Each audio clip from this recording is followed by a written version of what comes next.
안녕하십니까. 최병훈의 고전산책 네 번째 시간입니다.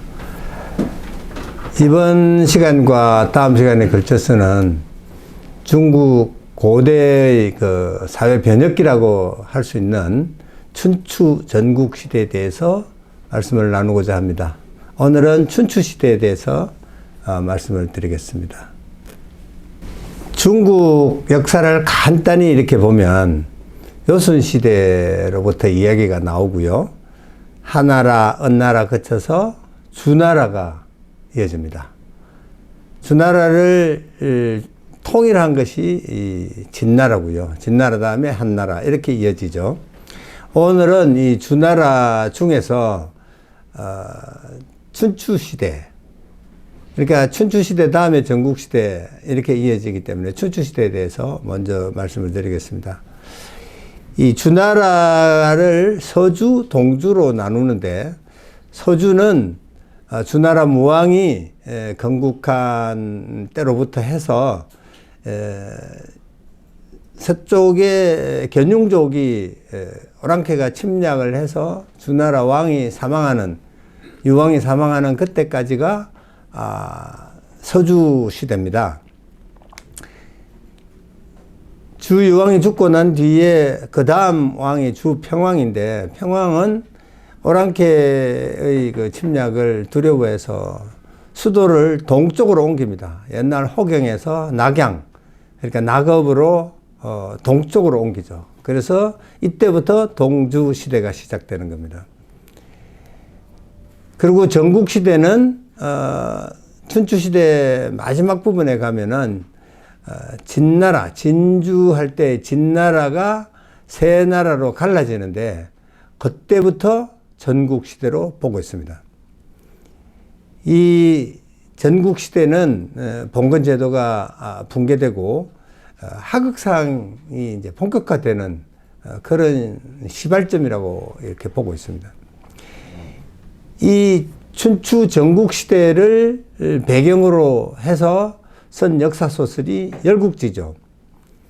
삼국지가 이제 한나라 다음에 삼국이 이어지는데 그 삼국의 한 60년 정도 이어지는 기간인데 그 전후를 합해서 100년 미만의 역사를 이야기하는 데 비해서 열국지는 한 550년을 대상으로 하기 때문에 방대한 역사소설이 되겠습니다.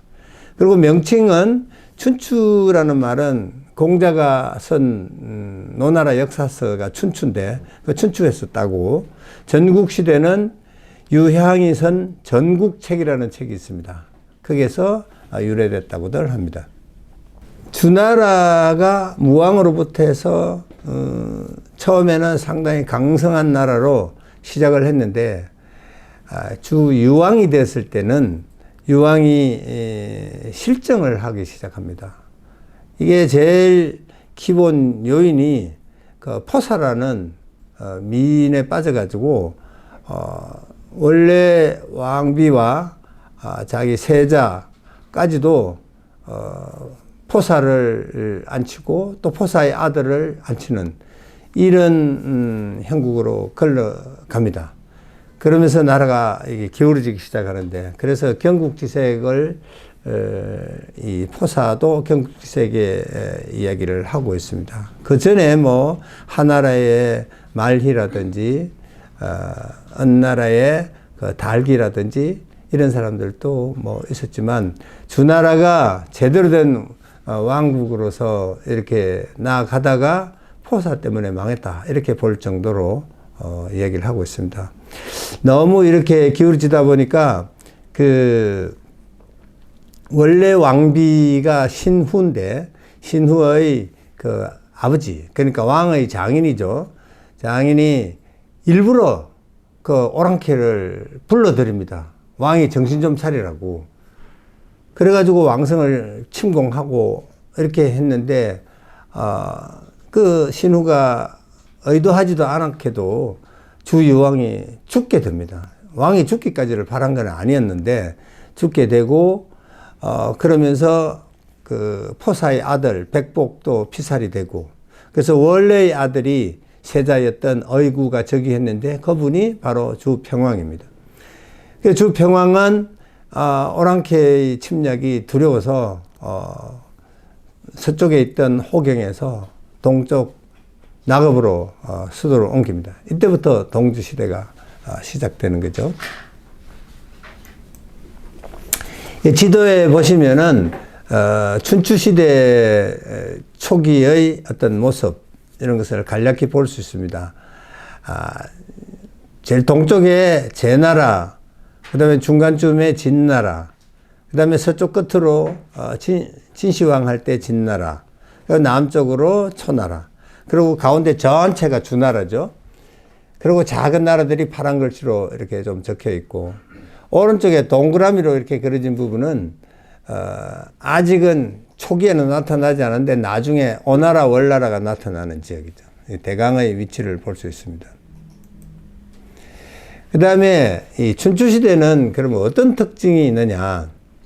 정치적으로 본 거면 제일 유명한 것이 봉건제유지입니다. 봉건제라는 것은 왕이 제후나 이런 사람들에게 공로에 따라서 봉토를 나눠주고 거기서 세금을 또는 정기적인 공부를 바치고 또 조회에 참석하고, 그러면서 어떤 왕이 명령을 내리면 거기에 따라서 협조를 해주는 이런 의무를 지는 관계를 유지하는 제도입니다.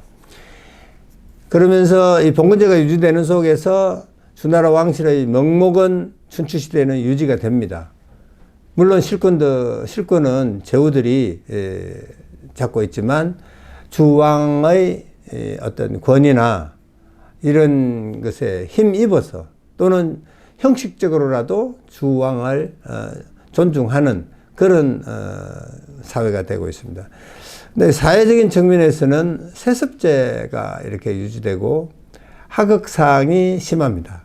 그 나라끼리 싸움도 많고 뭐 부자 간에도 그렇고 왕도 죽이고 뭐 이런 것이 비일비재하게 일어납니다.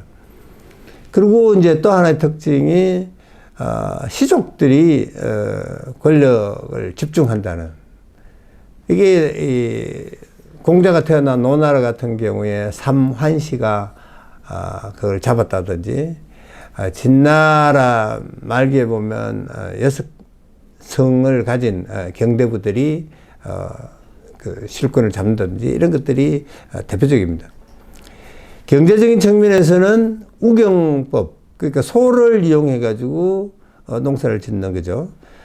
그런데 그것도 더구나 철제 농기구가 보급되기 때문에 깊이 갈고 그렇게 해서 농업이 비약적으로 발전하는 그런 것이 독특하고요.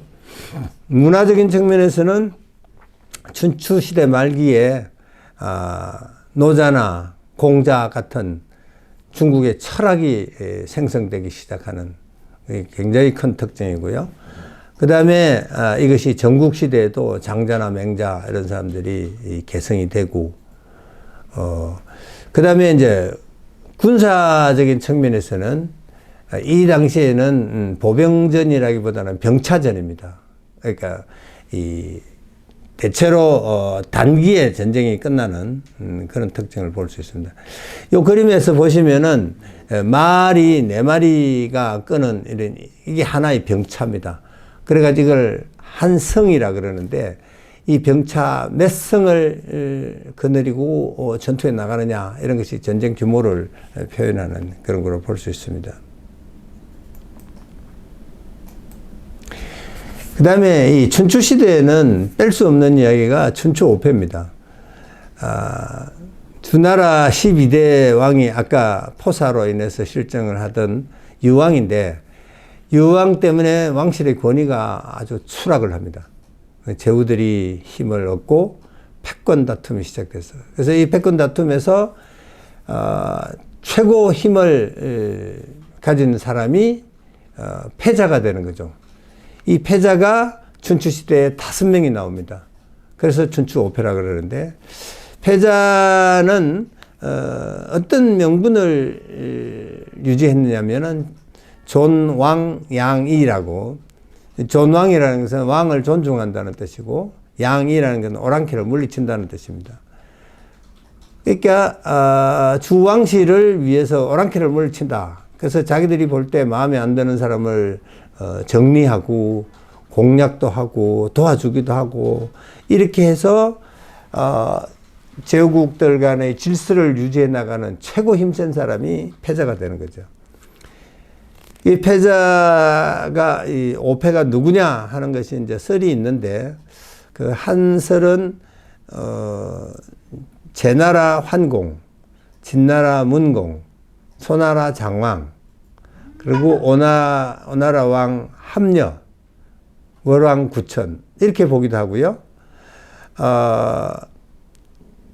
제나라 황공이나 진문공은 공통점으로 같고, 초장왕도 같고, 근데 진나라 목공을 넣고 월왕 구천을 넣는 이런 차이점이 있는 두 가지 설이 있는데, 대개 이 5명을 이야기를 하고 있습니다. 춘추시대의 영역을 한번 보시면은, 아까 초기에 보이지 않던 오나라, 월나라가 이렇게 보이죠. 이 중에서 이제 제나라, 진나라, 초나라, 그리고 오나라, 월나라, 이런 나라들이 이제 좀 힘이 세고요. 제일 서쪽에 있는 진시황, 진나라는 이때는 힘이 약합니다. 힘이 약하고, 가운데 위에 있는 진나라의 진주진자 진나라는 나중에 한나라, 위나라, 조나라로 갈라지게 됩니다. 그 전의 모습인데, 이 중에서 보면 노나라라든지 송나라, 정나라, 이런 나라가 조금 그나마 힘이 괜찮았던 나라고, 이 노란색 칠한 나라들이 좀 힘이 센 나라들이었습니다. 오늘은 춘추시대에 대해서 이야기했습니다. 다음에는 전국시대에 대해서 말씀드리겠습니다. 감사합니다.